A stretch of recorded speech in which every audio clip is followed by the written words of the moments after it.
Hi guys, welcome to middle class gully cricketers. இன்னைக்கு Revan join பண்ணிருக்காங்க. நானும் எங்கேருந்தோ Hello. ஜாயின் பண்ணிருக்கேன். பட் இன்னைக்கு வந்து ஒரு எக்ஸைட்டிங்கான ஒரு ஒரு 2 கேம் பார்த்தோம். ஒன்னு வந்து பர்ஃபெக்ட் கோலி ஷோ, இன்னொன்னு வந்து திருடுறதுல வந்து பயங்கரமா திருடுறதை ஏன் பேசிட்டு இருக்கேன்னா வந்து Mumbai Steeles victory from Delhi Capitals. ஏன்னா அந்த வே கருண் நாயர் பிளேயர்லாம் வந்து அப்படியே கண்ணுல இருந்து அப்படியே ஒத்திக்கலாம் போல இருந்தது. அந்த மாதிரி கிளாசிக்கா ஒரு 85 off 40, 89 off 40 was not wrong. நம்ம அந்த எம்ஐடிசில இருந்தே ஸ்டார்ட் பண்ணிடுவோம். அதுக்கப்புறம் நம்ம வந்து ஆர்சிபி டச் பண்ணுவோம். Revanth, initial thoughts. Bro initial thoughts எம்ஐயோட பேட்டிங் வந்து எப்பப்பெல்லாம் மொமெண்டம் வந்துச்சோ விக்கெட் விட்டாங்க. ரோஹித் சர்மாவா இருக்கட்டும், சூரியகுமார் யாதவா இருக்கட்டும், ஹர்திக் பாண்டியாவா இருக்கட்டும், நிறைய வந்து கேச்சஸ் டிராப் பண்ணாங்க ப்ரோ. டெல்லிக்கு வந்து நிறைய கேட்ச் வந்து யார் போகணும், யார் வந்து போகக்கூடாது அப்படின்ற கன்ஃபியூஷன். இந்த டிஸ்டன்ஸ் ஆஃப் கேட்ச் எல்லாம் வந்து கிளீனா அவர் கேட்ச் தான். சம்பந்தமே இல்லாம வந்து சம்பந்தமே இல்லாம டக்குன்னு அவர் ஆப்போசிட் ஆள பார்த்துட்டாரு. அதுக்கப்புறம் முகேஷ் குமார் இன்னொருத்தர் வேற வந்து ஒரு கேட்ச் வந்து மோதிக்கிட்டாங்க. பாலை விட்டுட்டு 2 பேர் மோதிக்கிட்டாங்க. சோ அதனால கொஞ்சம் லாஸ்ட்ல வந்து கொஞ்சம் ரன்ஸ் கொஞ்சம் லீக் ஆயிடுச்சு. 200, இது வந்து 190 185 அவங்கள ரெஸ்ட்ரிக்ட் பண்ணிருக்க வேண்டிய ஸ்கோரு 200 போயிடுச்சு. சோ அங்கிருந்து லைக் கருண் நாயரோட நாக்கு வந்து கண்டிப்பா பேசி ஆகணும் ப்ரோ. ஏன்னா அவர் இம்பாக்ட் பிளேயரா வருவாருன்னு நான் நினைச்சு கூட பாக்கல. ஏன்னா ஃபேசர் மேக்கர் வந்து ஃபர்ஸ்ட் பாலே வந்து கவர்ஸ்ல கேட்ச் கொடுத்துட்டு போயிட்டார் வில் ஜாக்ஸ் கிட்ட. அவர் இம்பாக்ட் பிளேயரா வருவாருன்னு நினைச்சு பார்க்கல. இவ்வளவு பெரிய இம்பாக்ட் கிரியேட் பண்ணுவார் நினைச்சே பார்க்கல. பும்ரா மாதிரி ஒரு பவுலரையே செகண்ட் ஓவர் வந்து பவர் பிளேல போட வச்சுட்டாங்க. எப்பவுமே வந்து 12வது ஓவர் தான் வருவாரு அவரு. அவரை போயிட்டு ஃபர்ஸ்ட் ஓவர் நல்லா போட்டாரு. 2வது ஓவர் கொடுத்தா 2வது ஓவர் 17 ரன் என்னமோ போட்டு பொழந்துட்டாரு கருண் நாயர். சோ அவர் மட்டும் அவரோட விக்கெட் ரொம்ப குருஷியல். பும்ரா வந்து ஃபர்ஸ்ட் 6 ஓவர்ல 2 ஓவர் போட்டாரு. ஆமாமா, அதான் பவர் பிளே 2 ஓவர் போட்டாரு. அந்த பவர் பிளே 2வது ஓவர் கொண்டு அளவுக்கு வந்து மத்த பவுலர்ஸ் வந்து டேக் ஆன் பண்ணிட்டாரு கருண் நாயர். சோ அபிஷேக் பரோல் நல்ல இன்னிங்ஸ், நல்லா சப்போர்ட் பண்ணாரு. எனக்கு தெரிஞ்சு மேட்ச் எங்க லைக் மேஜர் மிஸ்டேக்னா கேஎல் ராகுல் கொஞ்சம் ப்ரெஷர் ஆயிட்டாரு. என்னடா இது, நம்ம சரியா ரன் வரல, ஒரு சைடு விக்கெட் போயிட்டே இருக்கு. அவருக்கு நான் ஸ்ட்ரைக்கர் 2 இருக்க சமயத்துல வந்து Akshar Patel out, Stubbs out. அந்த ப்ரெஷர்ல வந்து அவர் வந்து கொடை கிளம்பிடுச்சு. சரியா பால் மாட்டவே இல்லை. Caught and bowled by Karn Sharma. So அங்கதான் எனக்கு தெரிஞ்சு மேட்ச் மாறிடுச்சுன்னு எனக்கு நினைக்கிறேன். சோ இனிஷியல் தாட்ஸ் பேசிட்டீங்க. சோ ஃபர்ஸ்ட் மும்பை பேட்டிங் வருவோம். மும்பை பேட்டிங் பாத்தீங்கன்னா உங்க ஃப்ரெண்ட் ரிக்கில்டன் வந்து 41 off 25. Rohit Sharma again 18 run நல்லா போட்டாரு. அந்த விப்ராஜ் நிகம் ஒரு மாதிரி டாட்டா போட்டாரு. டப்புன்னு அந்த லாஸ்ட் பால் போட்டாரு, ஸ்வீப்புக்கு போய். அந்த மாதிரி ரோஹித் சர்மா எவ்வளவு தடவை அவுட் ஆயிருக்காரு, ஸ்வீப்புக்கு போய் எல்பிடபிள்யூ ஆனது. அதுக்கப்புறம் தேங்க்ஃபுல்லி இன்னைக்கு வந்து 1 டவுன். நம்ம வந்து நான் நேத்தியே கேட்டுட்டு இருந்தேன், ஏன் நீங்க வந்து திலக் வர்மா 1 டவுன் இறக்க மாட்டீங்க அப்படின்னு சொல்லி கேட்டு இருந்தேன். வில் ஜாக்ஸ் இல்லாம இன்னைக்கு ஸ்கை வந்தாரு. எவ்வளவு எஃபெக்டிவா ஆடினாரு பாருங்க. வந்தோடனே 6 அடிச்சாரு. அந்த ஒரு மொமெண்டம் வந்து அந்த டெம்போ வச்சுட்டு இருந்தாரு. அதுக்கப்புறம் ஸ்கைக்கு அப்புறம் திலக் வந்தாரு. திலக் வந்து அந்த அங்க என்னது ரிட்டையர் அவுட், அங்க இருந்து ஒரு 250 பேக் டு பேக் அடிச்சாரு. அங்க வந்து ஒரு ஃபயர்ல தான் வந்திருக்காருன்னு நினைக்கிறேன். நல்லா ஆடினாரு. அண்ட் லாஸ்ட்ல வந்து நமந்தீரோட அந்த 38 ஆஃப் 17 தான் கேம் சேஞ்சரா நினைக்கிறேன். ஏன்னா அப்கோர்ஸ் டெல்லிஸ் நிறைய கேட்ச் விட்டாங்க. அதுக்கப்புறம் ஃபீல்டிங்லாம் வந்து நிறைய லேப்ஸ் பண்ணாங்க. அண்ட் பவுலிங்ல கூட குல்தீப் சூப்பரா போட்டாரு. 4 overs 23 runs 2 wickets. And also Vipraj Nigam 4 overs 41 runs 2 wickets. இவனுங்க நல்லா தூக்கி போடுறானுங்க. சில டீம் எல்லாம் வந்து இப்படி தட்டிட்டு இருக்கானுங்க பால். பட் இதெல்லாம் பார்த்து நம்மளும் கத்துப்போம்னு நினைக்கிறேன். எனக்கு தெரிஞ்ச இதுதான் வந்து மும்பை பேட்டிங். டிசி பேட்டிங் பத்தி நீங்க டப்புன்னு டச் அப் பண்ணுங்க கிரவன். அதான் டிசி பேட்டிங்ல வந்து ஃபேசர் மேக்கருக்கு வந்து பவர் பிளேல பயங்கரமான ஒரு நாக்கு விளையாடக்கூடிய பேட்ஸ்மேன். அவர் பவர் பிளேல பெஸ்ட். அதனாலதான் அவர் எடுத்தாங்களே. இந்த மாதிரி கிரவுண்ட்ல பயங்கர எஃபெக்டிவா இருப்பாரு. ஸோ ஸ்ட்ரெயிட்டா வந்து நத்திங் பாலுக்கு வந்து வில் ஜாக்ஸ் கையிலே உட்காந்துருச்சு. ஸோ அது வந்து ஒரு பெரிய ஒரு டிராபேக் தான் சார். ரெண்டாவது, அவரே கருண் நாயர் பத்தி கண்டிப்பா பேசி ஆகணும். என்ன சொன்னார், please cricket please give me 1 chance அப்படின்னு 3 வருஷத்துக்கு முன்னாடி ட்விட்டர்ல போட்டிருக்காரு. கிட்டத்தட்ட 1000 நாள் கழிச்சு வந்து ஐபிஎல் விளையாடுறாரு. ஸோ ஐ திங்க் வந்து அந்த ஒரு ஹங்கர் இருந்திருக்குல்ல, கொடுங்க நான் பண்ணி காமிப்பேன் அப்படின்ற ஒரு இதுல வந்து எங்க இருந்து ஹேமங் மதானி வந்து சம மூவ். அது ஹேமங் மதானிக்கு கிரெடிட்ஸ் கொடுத்தே ஆகணும். இந்த ஸ்குவாட் செலக்ட் பண்ணதுக்கு பின்னாடி அவரோட எஃபெக்ட் எவ்வளவு இருக்கு. திடீர்னு வந்தாரு 80 ரன் 40 பால் போது மொமெண்டம் அப்படி இருந்தது. ஸோ எனக்கு தெரிஞ்சு மெயின் எங்க மேட்ச் விட்டாங்கன்னா இந்த கேஎல் ராகுல் விக்கெட்ல தான் வந்து அப்படியே போயிடுச்சு. அக்ஷர் பட்டேல் கூட நான் சொல்ல மாட்டேன். கேஎல் ராகுல் வந்து ஒரு 2ல இரு அப்படின்னு சொல்லி சமீர் ரிஸ்விட்ட ஹேமங் மதானி சொல்லி அனுப்பிச்சாரு. ஒரு 2ல அவன் ஆட சொல்லு அப்படின்னு சொல்லி அந்த வீடியோ எல்லாமே அந்த ஸ்டார் ஸ்போர்ட்ஸ் தமிழ்ல கட்டி எடுத்து வச்சிருக்காங்க. கடைசியில பார்த்தாலும் அவர் வந்து ப்ரெஷர் ஆகி நேரா கைக்கே கொடுத்துட்டு போயிட்டாரு கேஎல் ராகுல். அங்கதான் வந்து எனக்கு தெரிஞ்சு கொஞ்சம் மேட்ச் முடிஞ்சிருச்சு. ரெண்டாவது மிச்சல் ஸ்டார்க்க கொஞ்சம் வந்து அசுதோஷ் சர்மா வந்து கடைசியில கொஞ்சம் ட்ரஸ்ட் பண்ணிருக்கலாமோ எனக்கு தோணுது. ஒரு சிங்கிள் எடுத்திருப்பாரு, அந்த 2வது ரன் தேவையே இல்லை. ஆல்ரெடி வந்து லாங் ஆன்ல ஒரு சிங்கிள் நல்லா தான் அடிச்சாரு. ஸோ மிச்சல் ஸ்டார்க்க நீங்க ட்ரஸ்ட் பண்ணி ஒரு சிங்கிள் அவரை நீங்க ட்ரஸ்ட் பண்ணியிருந்தீங்கன்னா அசுதோஷ் சர்மா வந்து கடைசி ஒரு மேட்சை முடிச்சு கொடுத்துருப்பாரு. லாஸ்ட் ஓவர் 12 ரன் இருந்திருக்கு, மேட்ச் முடிச்சு கொடுத்துருப்பாரு. அந்த தேவையில்லாம அந்த 2வது ரன் வந்து நான் தான் முடிச்சு கொடுப்பேன் அப்படின்னு சொல்லிட்டு அந்த ஒரு சிங்கிள் அவரு அஸ்வித் ஸ்டார்க்க நம்பாம அவரே நான் தான் முடிச்சு கொடுக்குறேன் அந்த ஒரு இதை எடுத்தது வந்து மேட்ச் அப்படியே மாறிடுச்சு. அங்கதான் ரொம்ப கடைசி வரைக்கும் சான்ஸ் இருந்தது டெல்லிக்கு. அந்த அசுதோஷ் சர்மா 2வது ரன் தான் ஓகே ஸ்டார்ட் நம்பி ஒரு சிங்கிள் எடுத்து கொடுத்துருந்தாருன்னா மேட்ச் மாறி இருக்கலாம். அசுதோஷ் சர்மா வந்து கடைசி ஓவர்ல முடிச்சிருப்பாரு. அங்கதான் எனக்கு தெரிஞ்சு விட்டுட்டாங்க, ரொம்ப போட்டு விட்டாங்கன்னு தோணுது. மும்பை பேட்டிங்ல கூட அந்த எஜ்ஜில பட்டுலாம் சின்ன கிரவுண்ட் தான் நினைக்கிறேன். அந்த எஜ்ஜில பட்டுலாம் 6 போச்சு. ரிக்கல்டனுக்குலாம் பாட்டம் எஜ்ல பட்டிருக்கும். 84 மீட்டர் 6 எல்லாம் அடிப்பாரு. ஸ்டாண்ட் அவுட் பவுலர்ஸ் டெல்லிக்கு பாத்தீங்கன்னா முகேஷ் குமார் சூப்பரா போட்டாரு. அவர் ஓவர் வந்து எவ்வளவுன்னு பாத்தீங்கன்னா வந்து 4 overs 38 runs. நீங்க என்னடா 4 overs 38 runs, அவர் பவர் பிளேலயே 3 ஓவர் போட்டாரு டெல்லிக்கு. சோ அது வந்து ஒரு நல்ல ஓவர். லாஸ்ட் ஓவர் கூட நல்லா புல் பேக் பண்ணாரு திங்ஸ். சோ அவருக்கு வந்து ஒரு கண்டிப்பா நம்ம கிரெடிட் தரணும். அண்ட் இங்க வந்து மும்பை வந்து எனக்கு என்னன்னு தெரியல, இவனுக்கு டெல்லி வந்து பாவம் அவர் வந்து எனக்கு இப்ப கூட கஷ்டமா இருக்கு. ஏன்னா அந்த வே கருண் நாயர் பிளேட்ல அப்படியே வந்து ரொம்ப நல்லா இருந்தது bro. The way he took on Bumrah. நீ வேணா இந்தியாவோட பெஸ்ட் பவுலரா வா, உன்னை நான் டேக் ஆன் பண்றேன். ஃபர்ஸ்ட் மேட்ச் ஆடுறாருன்னு நினைக்கிறேன் இந்த டோர்னமெண்ட்லயே, அதான் 6வது மேட்ச் ஆடுறாருன்னு நினைக்கிறேன். பதானி பாய் தான். என்ன ஒரு மூளை பாத்தீங்களா, 1 downல வந்து ரைட் ஃப்ரம் த வேர்டுக்கும் அந்த ஹங்கர் நான் பார்த்தேன். அந்த கண்ணுல வந்து அந்த கண்ணை பார்த்தாலே நான் கண்டுபிடிச்சேன். வே ஹி டுக் ஆன் அசால்ட்டா ஆடினாரு ப்ரோ. ஹி டிடன்ட் ஈவன் ஐயோ பும்ரா போடுறாரு அதெல்லாம் கிடையவே கிடையாது. 6 எல்லாம் அப்படி டைம் பண்ணி சூப்பரா ஆடினாரு. Kudos to Karun Nair. ஏன்னா வந்து அன்னைக்கு ஜாஷ் ஹேசல்வுட் வந்து இல்ல கேஎல் ராகுல் வந்து ஜாஷ் ஹேசல்வுட் டேக் ஆன் பண்ணுவாரு அந்த டிஎல் மெத்தடுக்கு முன்னாடி அந்த டெல்லி வர்சஸ் ஆர்சிபி மேட்ச்ல. ஆமா அதே மாதிரிதான் பும்ரா வந்து கருண் நாயர் டேக் ஆன் பண்ணாரு, சூப்பரா போட்டாரு. பட் பும்ரா வந்து ஒரு சாம்பியன் பவுலர் ப்ரூவ் பண்ணிட்டாரு. அந்த அக்சர் பட்டேல் விக்கெட் எடுத்தாரு, அங்கதான் நான் டர்னிங் பாயிண்ட் நான் நினைக்கிறேன். உங்க தாட்ஸ் என்ன அதுல?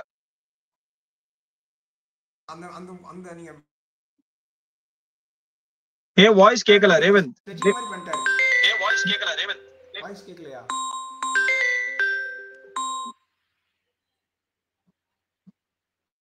உங்களுக்கு போன் வந்ததா? இப்ப கேக்குதா? நான் இப்ப கேக்க சொல்லுங்க. லைக் என்னோட என்ன லைக் சம ஏன்னா அந்த ஓவர் பிரஷர் அந்த ஓவர் அடிச்சதுனால பும்ரா ஜென்ரலா ஸ்லெட்ஜே பண்ண மாட்டாரு, அவரே ஸ்லெட்ஜிங்ல இன்வால்வ் ஆயிட்டாரு. ஸோ லைட்டா வந்து ஏதோ கொஞ்சம் கருண் ஆயிட்ட போய் ஏதோ பேசினாரு. அதுக்கப்புறம் ரோஹித் சர்மா என்ன பண்ணாரு, லைக் ஒரு மாதிரி ஆயிடுச்சு, அவரே ஒரு மாதிரி ஆயிட்டாரு. ஸோ அந்த ஓவர் டேக் ஆன் பண்ணதுக்கு அப்புறம் தான் எனக்கு தெரிஞ்சு ஒரு கான்பிடென்ட்டே வந்திருக்கும்.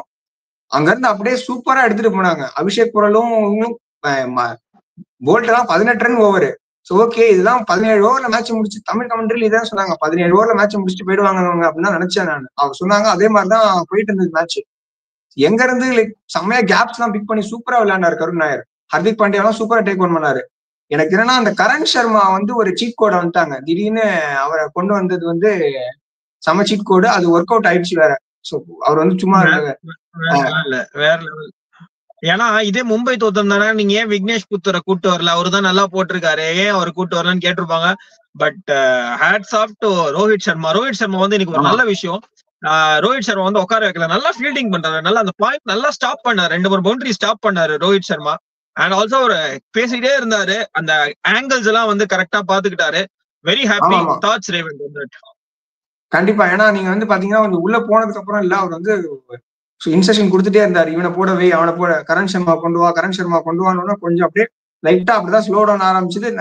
3 விக்கெட் எடுத்துட்டாரு. கேஎல் ராகுல் நல்ல பிரஷர்ல போட்டு விக்கெட் எடுத்துட்டாரு. எனக்கு தெரிஞ்சு அங்கதான் வந்து ஒரு இது மிஸ் பண்ணிட்டாங்களோ டிசி வந்து. ஐயோ கொஞ்சம் தட்டி ஒரு 10 பால் விளையாண்டு இருந்தாருன்னா கேஎல் ராகுல் அசுதோஷ் சர்மா பயங்கரமான டேஞ்சர் காம்போவா இருந்திருக்குமே அப்படின்னு நான் நினைச்சேன். ஸோ இனிமோ இது வந்து இந்த மேட்ச் வந்து இப்படி மும்பைக்குன்னு எழுதி இருக்கு. ஸோ இன்னைக்கு வின் பண்ணிட்டாங்க bro. So very happy. And also Karan Sharma under pressure சின்ன கிரவுண்ட்ஸ் நல்லா தூக்கி போட்டாரு. அதுவும் 2 overs 24 runs. அதுக்கு 2 over வந்து ஒரு ஐ திங்க் நல்லா ஒரு 8 run தான் கொடுத்தாருன்னு நினைக்கிறேன். Hats off to Karan Sharma and also Mumbai think tank. வேற லெவல் ஃபீல்டிங் பண்ணாங்க. நம்ம ஆல்ரெடி பேசிட்டு இருக்கோம், fielding has been very ordinary in this IPL. Viewers நீங்களும் கீழே கமெண்ட் பண்ணுங்க, fielding has been very ordinary. நிறைய கேட்ச் ட்ராப்ஸ் பாக்குறோம், லைட்ஸ் ஆலியா இல்லாட்டி உனங்க வேணும்ட்டே போடுறானுங்களா, வேணும்ட்டேன்னு இல்ல கொஞ்சம் சீரியஸா எடுக்காம கேட்ச் விடுறானுங்களான்னு தெரியல. சோ அதை பத்தி பேசியாச்சு. Any thoughts on this game Revanth? Final thoughts on this game? Beautiful game. என்னோட ஃபைனல் தாட்ஸ் வந்து Mumbai steals a victory from Karun Nair. அந்த மனுஷன் ஒரு கம்பேக் கேம் சூப்பரா ஆடினாரு. The way he took on Bumrah, the way he took on Hardik, எல்லாருமே நல்லா டேக் ஆன் பண்ணாரு. எல்லாம் மிடில் பண்ணாரு பால் எல்லாம் வேற level. Hats off Karun Nair and hats off Badani பாய் for trusting Karun Nair and bringing him. இதுதான் என் final thoughts. But excellent fielding by Mumbai. உங்க ஃபைனல் தாட்ஸ் சொல்லுங்க, அதுக்கப்புறம் நம்ம நெக்ஸ்ட் கேம் போவோம். எனக்கு தெரிஞ்சு ப்ரோ லைக் சின்ன சின்ன மொமெண்ட்ஸ் வந்து அப்படியே வந்து மும்பை டேக் ஆன் பண்ணிட்டாங்க ப்ரோ. அந்த கரெக்டா அந்த மிச்சல் சாட்டர் வந்து தூக்கி வெளியே போட்டார் ஒயிட் லென்த்ல. அந்த விபிராஜ்னு ஒருத்தரை வந்து ஸ்டம்பிங் பண்ணி விட்டாங்க. அவரும் கொஞ்சம் டீசெண்டா பேட்டிங் பேட்ஸ்மேன் தான். அப்புறம் வந்து போல்ட் வந்து ஒரு செம யாக்கர் ஒரு 4-5 யாக்கர் நெயில் பண்ணாரு. ஸோ ஐ திங்க் இந்த இதெல்லாம் ப்ரெஷர் ஆகி கடைசியில கூட வந்து பாத்தீங்கன்னா அசுதோஷ் சர்மா வந்து திருப்பிலாம் வந்து ஸ்வீப் ஷாட் எல்லாம் அடிச்சாரு. மேக்ஸ்வெல் மாதிரி ஷாட் எல்லாம் வந்து பும்ராவை டேக் டவுன் பண்ணாரு. 2 4 அடிச்சாரு. லைக் அது அந்த ஒரு சின்ன இதுதான் அந்த விபிராஜோட ரன் ஸ்டம்பிங், அசுதோஷ் சர்மாவோட ரன் அவுட், இந்த மாதிரி சின்ன சின்ன விஷயங்கள் வந்து அந்த விக்கெட்ஸ்ல கடைசியில அப்படியே லூஸ் பண்ணிட்டாங்க. மும்பை அப்படியே டேக் ஆன் பண்ணிட்டாங்க. இதான் bro final thoughts. That is why Mumbai is a champion சைடுல. அவங்க 5 டிராஃபி எடுத்தா உட்காந்துருக்கானா சும்மாவா? So well played Mumbai. நேத்திக்கு வின் பண்ணாத எஸ்ஆர்எச் வின் பண்ணிட்டாங்க. இன்னைக்கு வின் பண்ணாத மும்பை வின் பண்ணிட்டாங்க. நாளைக்கு பேசுவோம். அதோட நம்ம ஆர்ஆர் வர்சஸ் 2 ராயல் கிளாஷ் நடந்தது. Royal challengers Bangalore versus Rajasthan royal. Sorry, நம்ம நேத்தியே பேசியிருந்தோம். ஸ்வாய் மான்சிங் ஸ்டேடியம் பெரிய ரன் எல்லாம் கிடையாது, பெரிய கிரவுண்டு. ராஜஸ்தான்ல இருக்கிற அந்த கொளுத்தன வெயில்ல ஆடினாங்க. ராஜஸ்தான் ஃபர்ஸ்ட் பேட்டிங் ஆடினாங்க. Good to see Yashasvi Jaiswal back into run 75 of 47 balls. சஞ்சுக்கு படல, ஓகே பரவாயில்ல, அதை பத்தி நம்ம பேசுவோம். அதுக்கப்புறம் ரியான் பராக் நல்லா ஆடினாரு 30 runs. அதுக்கப்புறம் வந்து த்ரூவ் ஜுரேல் ஆடினார் ஒரு 35 runs. And also Hetmyer 9, Harshit Rana 4. Jaiswal back in to the form. நம்ம ஜெய்ஸ்வால் நேத்தி தான் பேசிட்டு இருந்தோம். வந்து பசித் அலின்னு யாரோ ஒருத்தர் சொல்லிட்டு இருந்தாரு, ஜெய்ஸ்வால் வந்து ரொம்ப நிறைய ஒரு மாதிரி எல்லாம் இருக்காரு இப்போ, அவர் சரியா ஆடுறது இல்ல. பட் தேங்க்ஃபுல்லி எனக்கு ஜெய்ஸ்வால் ஆடிட்டாரு. சஞ்சு சாம்சன் சரியா ஆடல. ரேவன் தாட்ஸ்? மேபி இன்ஜுரி கம்பேக்னால இருக்குமா, ஆர் மேபி என்ன ஆச்சு சஞ்சு சாம்சனுக்கு? இல்ல ப்ரோ, போன மேட்ச்ல நல்லா டச் தான் இருந்தாரு. பஞ்சாப் கூட மேட்ச்ல நல்லா தான் விளையாண்டாரு. சோ எனக்கு தெரிஞ்சு இன்னைக்கு வந்து அந்த ஒரு கண்டிஷன்ஸ்க்கு வந்து கொஞ்சம் பொறுமையா விளையாண்டாரு. அவங்க வந்து பாத்தீங்கன்னா 10 overs கிட்ட தான் 70 ஆட் இருந்தாங்க. இவங்க பவர் பிளேல 65 அடிச்சிட்டாங்க ஆர்சிபி. சோ ஐ திங்க் வந்து அந்த ஸ்லோ டவுன், அந்த விக்கெட் ரன்ஸ் வரவே இல்லை. குருணால் பாண்டியாலாம் வந்து ஒரு வெளில அப்படியே நிக்க வச்சாரு. ஒரு இறங்கி வந்து பால் மாட்டவே இல்லையான்னு சொல்லிட்டு ப்ரெஷர் ஆயிட்டு ஸ்டம்பிங் ஆயிட்டு போயிட்டாரு. சோ ஐ திங்க் அதுக்கப்புறமே வந்து பாத்தீங்கன்னா கொஞ்சம் ஸ்லோ டவுன் ஆயிடுச்சு. வந்து 16வது ஓவர் தான் வந்து இவங்க 106 ரன் வந்தாங்க. சோ அதுக்கப்புறம் தான் வந்து ஹிட்மேயர், அந்த த்ரூவ் ஜுரேலும் ஃபர்ஸ்ட் ஆரம்பிக்கும் போது வந்து பாத்தீங்கன்னா 2 பால் அப்படிதான் இருந்தாரு. அதுக்கப்புறம் தான் வந்து கொஞ்சம் செகண்ட் கியர் ஷிஃப்ட் ஆனாரு. சோ எனக்கு தெரிஞ்சு அந்த சஞ்சு சாம்சன் விக்கெட், அதுக்கு முன்னாடி பவர் பிளேல வந்து கொஞ்சம் ரொம்ப ஸ்லோ ஸ்டார்ட். சோ இது ரெண்டுமே வந்து அப்படியே மொமெண்டம் போயிடுச்சு ப்ரோ. 175 runs அடிச்சாங்க. இந்த விக்கெட்ல வந்து 180+ வந்து வின்னிங் டோட்டல் தான் அப்படின்ற மாதிரி சொன்னாங்க இன்னைக்கு கமெண்ட்ரியில. ஆனா 173 அடிச்சாங்க. அவங்க பவர் பிளேல பாதி மேட்ச் முடிச்சிட்டாங்க ப்ரோ.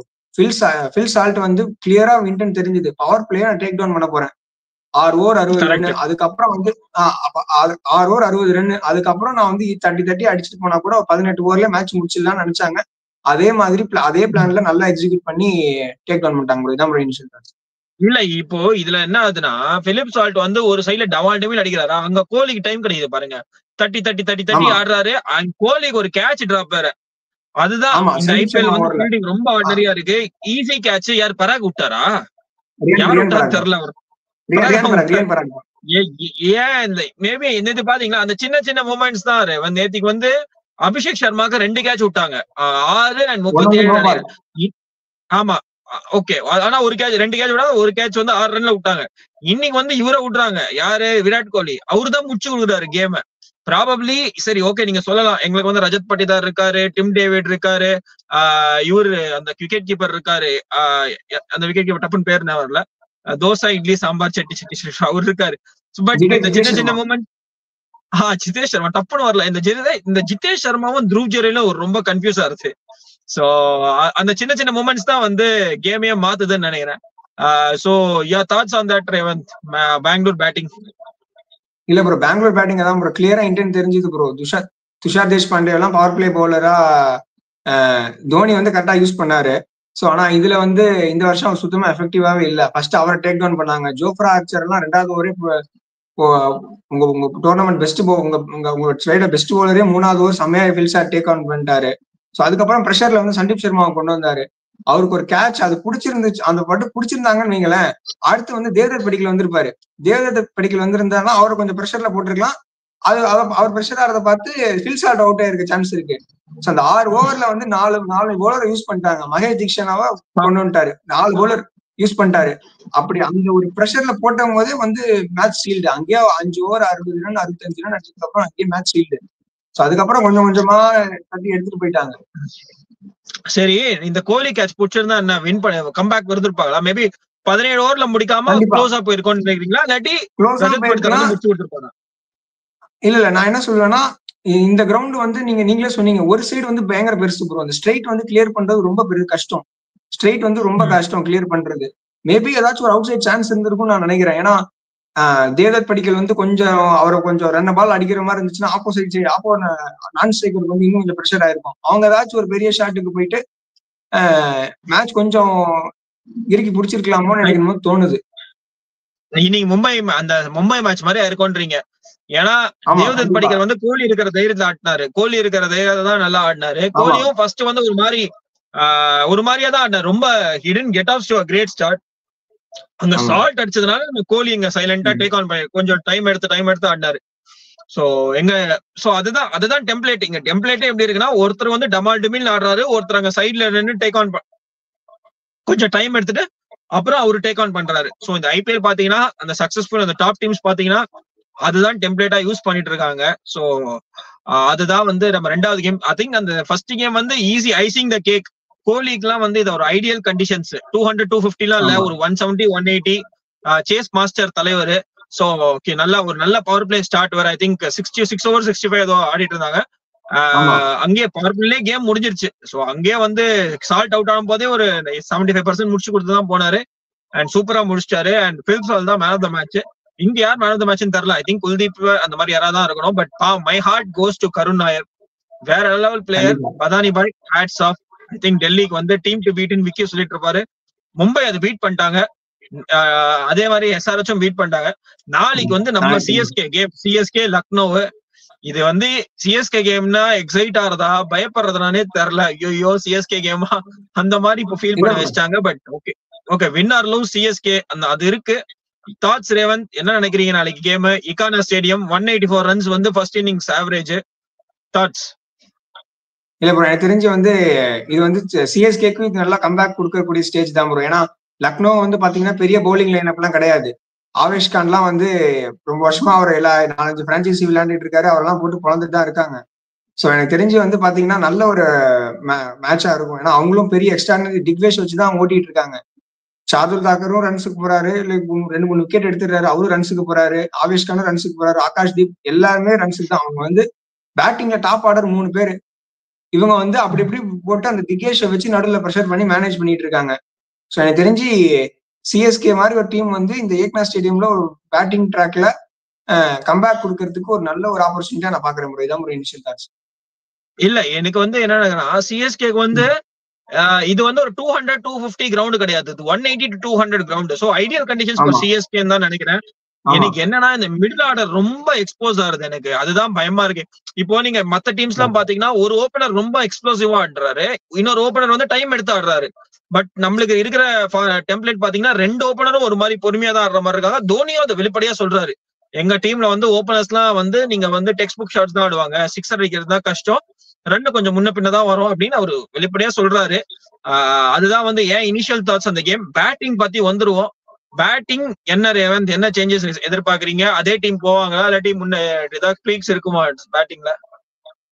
இல்ல ப்ரோ, எனக்கு வந்து ஹசியே வந்து என்ன சொல்லியிருக்காருன்னா, நாங்க வந்து யங்ஸ்டர்ஸ் நாங்க சான்ஸ் கொடுக்க போறோம், இது ரொம்ப சீரியஸான டோர்னமெண்ட். அவர் கொஞ்சம் ஒரு மாதிரி ஓப்பனா சொல்லிட்டாரு, இது வந்து எங்களுக்கும் ரொம்ப ஹர்ட் ஆகுது, உட்காந்துருக்கு எங்களுக்கும் ஹர்ட் ஆகுது, பிளேயர்ஸ்க்கும் ஹர்ட் ஆகுது, ரொம்ப ஒரு டஃப்பான டைம்ல இருக்கும், இந்த டைம் தான் ட்ரூ ஃபேன்ஸ் எல்லாம் தெரியும் அப்படின்னு சொன்னாரு. எனக்கு தெரிஞ்சு வந்து வன்ஸ்பேடியும் ஷேக் ரஷீதும் நான் நெட்ஸ்ல இன்னைக்கு பிராக்டிஸ் பண்ணிட்டு இருந்தது இன்ஸ்டாகிராம்ல பார்த்தேன். ஸோ எனக்கு தெரிஞ்சு நாளைக்கு இன் பிளேஸ் ஆஃப் ராகுல் திரிபாத்தி அண்ட் விஜய் சங்கர் வரத்துக்கு ஒரு சான்ஸ் இருக்கு ப்ரோ. அதுதான் இல்லாட்டி ஒருத்தர ரீப்ளேஸ் பண்ணுவாங்களா? 2 பேரையும் ரீப்ளேஸ் பண்ணுவாங்களா? 2 பேர் ரீப்ளேஸ் பண்ணிடுவாங்க. ஏன்னா வந்து இவரும் ஒரு சைடு வந்து பாத்தீங்கன்னா ஒரு ஷீட் ஆங்கர் ரோல் தான் விளையாடுவார் விஜய் சங்கர். ஸோ சிஎஸ்கேக்கு வந்து இப்போ நத்திங் டு லூஸ், லைக் வந்து ஃப்ரீடமா ஆல்ரெடி ஒரு டெம்ப்ளேட் ஃபாலோ பண்ணி தான் 5 மேட்ச் தோத்துருக்கும். ஸோ எனக்கு தெரிஞ்சு வந்து அந்த வன்ஸ்பேடியும் ஷேக் ரஷீதும் கன்ஃபார்ம் உள்ள வந்துருவாங்க. நிறைய பேர் சொல்றாங்க வந்து ஆஷனா வந்து டிரா பண்ணணும்னு சொல்லிட்டு. நான் நிக்கலஸ் பூரனோட 10 மேட்ச்ல 4 தடவை வந்து நிக்கலஸ் பூரன் விக்கெட் எடுத்திருக்காரு.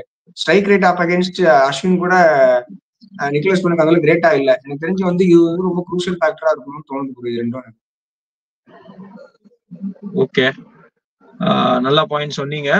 பட் எனக்கு என்னன்னா வந்து ஆஷனை வந்து முன்ன மாதிரி தூக்கி எல்லாம் போட மாட்டேங்கிறாரு. ஆஷனை வந்து இப்படின்னு கேரம் தட்டி விடுறாரு, எரியாரு பேட்ஸ்ல. எனக்கு வந்து கன்வின்சிங்காவே இல்ல. அவர் வந்தாலே இவனுக்கு வந்து ஓகே இவரை டேக் ஆன் பண்ணலாம் அப்படின்னு தான் ஆடுறாங்க. மேபி அந்த மாதிரி ஒரு ஆஃப் ஸ்பின் தூக்கி போட்டு திரும்புறது, ஒரு ஸ்லிப் வச்சு அந்த மாதிரி ஒரு ட்ரெடிஷனல் ஆப்ஷன் போட்டா ஆஷனாக்கு வந்து நல்லா இருக்கும். பட் தெரியல. சிஎஸ்கே பொறுத்த வரைக்கும் ஐ திங்க் பவுலிங் வந்து ஒரு மாதிரி டீசென்டா பண்றாங்க. ஒரு 100க்கு ஒரு 75 மார்க்ஸ், ஒரு 60 மார்க்ஸ் தரலாம். ஏன்னா கலீல் அஹ்மத் வந்து நம்மளுக்கு ஒரு 5 மேட்ச் ஆனாங்கன்னா ஒரு 3.5-4 மேட்ச்ல வந்து ஸ்டார்டிங்ல ஒரு விக்கெட் எடுத்து கொடுத்துறாரு. அப்புறம் வந்து இவனுங்க ஒரு மாதிரி போடுறாங்க. நேத்து அந்த அன்சுல் கம்போஸ் ஒரு மாதிரி டீசென்டா போட்டாரு. Of course went for runs first game பரவாயில்ல ப்ரோ சொல்லலாம். பட் ஆக்சுவலா ஒரு மாதிரி டீசென்டா தான் போடுறாரு. அவர் கொஞ்சம் கோ கொடுத்தா நல்லா போடலாம். பட் நீங்க சொல்றது வந்து எனக்கு டவுட் ஆகுது. வன்ஷ் பேடி அண்ட் யார் சொன்னீங்க? வன்ஷ் பேடி அண்ட் ஷேக் ரஷீத் ஒன்னா இறங்குறாங்கன்னு சொல்றீங்க. சாரி, வந்தா நல்லா இருக்கும். பட் எப்படின்னு தெரியல. நம்ம பொறுத்ததான் பார்க்கணும். எனக்கு தெரிஞ்சு ஆண்ட்ரே சித்தார்த் வாய்ப்பு இல்லையா? அது எப்படி? அது இல்ல ப்ரோ, எனக்கு தெரிஞ்சு இவங்க 2 பேர் தான் ப்ரோ நான் நெட்ஸ்ல ரொம்ப தீவிரமா இருந்தாங்க. எனக்கு தெரிஞ்சு பின்னாடி இருந்து பாத்துட்டு இருந்தாருல, தோனி பின்னாடி இருந்து பாத்துட்டு. அதான் கரெக்ட், அதேதான், எக்ஸாக்ட் அதேதான். எனக்கு தெரிஞ்சு ஆண்ட்ரே சித்தார்த்துக்குலாம் தெரியல. இன்னொரு ஸ்குவாட்ல இருப்பாரு ஒரு 3 வருஷத்துக்கு, அது தெரியும். பிளேயிங் லெவனை பத்தி தெரியல ப்ரோ எனக்கு.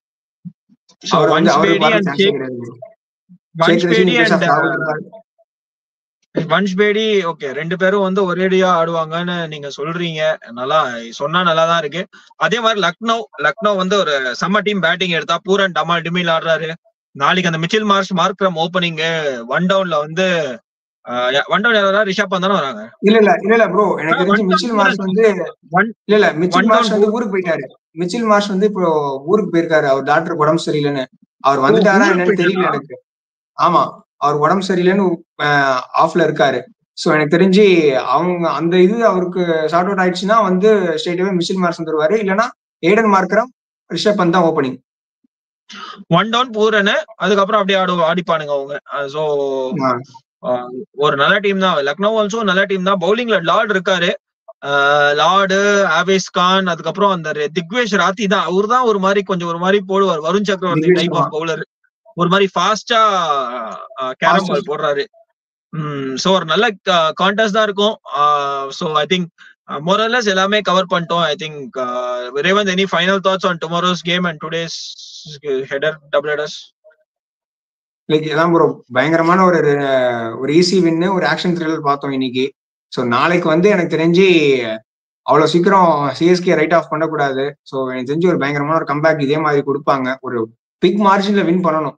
150 ரன் 16 ஓவர்ல, இல்ல வந்து அந்த மாதிரி ஒரு பிக் மார்ஜின்ல இருக்கணும் விக்டரி.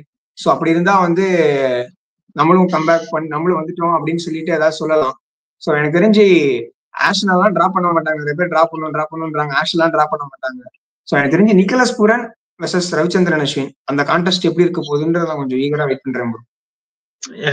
எனக்கும் இந்த பாருங்க, எனக்கும் ஆஷனா பிடிக்கும். பட் அவர் இந்த சீசன் போடுறது எல்லாம் தள்ளி விடுறாரு. கேரம் பால் போட்டு எரியிறாரு, காலுக்கு எரியிறாரு, ரொம்ப ப்ரெடிக்டபிளா போட்டிருக்காரு. சோ எனக்கு எப்படின்னு தெரியல. பட் ஆஸ் சிஎஸ்கே ஃபேன் நம்ம வந்து ரொம்ப வாய்விடக்கூடாது. ஒரு மாதிரி ஸ்டெப் பேக் பண்ணி தான் பேசணும். நீங்க சொன்னீங்க வன்ஷ் பேடி அண்ட் ஷேக் ரஷீத் ஆடுவாங்க, அந்த மாதிரிலாம் ஆடினா நல்லா இருக்கும். பட் எனக்கு தெரிஞ்சு சிஎஸ்கே ஒரேடியா 2 பிளேயரை தூக்க மாட்டாங்க. தூக்கினா நல்ல விஷயம். பட் எய்தர் ராகுல் திரிபாதி ஆர் விஜய் சங்கர் 2 பேருக்கு யாராவது ஒருத்தர் வேணா உட்கார வைக்கலாம். சோ அந்த மாதிரி வேணா ஒரு வாய்ப்பு இருக்கு. தவிர என்னோட ஒப்பீனியன் நான் சொன்னேன் பண்ணுவாங்கன்னா, எனக்கு தெரிஞ்சு ராகுல் திரிபாதி உட்கார வச்சுட்டு விஜய் சங்கரா விளையாட வைப்பாங்க நினைக்கிறேன். எனக்கு தெரிஞ்சு ராகுல் திரிபாதி உட்கார வச்சுட்டு விஜய் சங்கர் பெருசா கன்வின்சிங்காலாம் ஆடல. கன்வின்சிங்கா ஆடுறாரு விஜய் சங்கர். ஏதோ ஒரு ரன் பால், ஒரு லூஸ் பால் கிடைச்சா 4, மறுபடியும் ஸ்ட்ரைக் ரொட்டேட் பண்றது, அப்படிதான் அவரோட பேட்டிங் டெம்ப்ளேட் இருந்திருக்கு. அவரு ஃப்ரண்ட் ஃபுட்டே போக மாட்டாரு, எல்லாமே பேக் ஃபுட்ல ஆடுறாரு. ஏதோ 2 கேட்ச் விட்டாங்க லாஸ்ட் மேட்ச், அடிச்சிட்டாரு. பட் இருக்கிற இன்டென்ட் பார்த்தா அவர் கொஞ்சம் டீசென்டா இன்டென்ட் காமிக்கிறாரு. அவ்வளவுதான் நான் சொல்லுவேன். சோ ஆன் தட் நோட் நம்ம சைன் ஆஃப் பண்றோம்.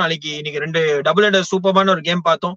நாளைக்கு வந்து சிஎஸ்கே மேட்ச் முடிச்சுட்டு நம்ம கண்டிப்பா லைவ் வருவோம்னு நினைக்கிறேன். நம்ம பாய்ஸும் வந்துருவாங்க, விக்கி, பிரபு, கிஷோர்லாம் கூட வந்துருவாங்க. நாளைக்கு வந்து ஒரு நல்ல ஒரு லைவ்ல வந்து நல்ல லைவா சுமாரான லைவா ரேண்டிங் லைவான்னு தெரியல. கண்டிப்பா நம்ம லைவ்ல வந்து சந்திக்கிறோம். எல்லாம் வேண்டிக்கோங்க. நாளைக்கு மண்டே நல்ல நாள். சிஎஸ்டி வந்து அந்த புது வாரம் வந்து நல்லா ஆரம்பிக்கணும்னு சொல்லிட்டு எல்லாம் வேண்டிக்கிட்டு have a very good night and thank you for joining Raven.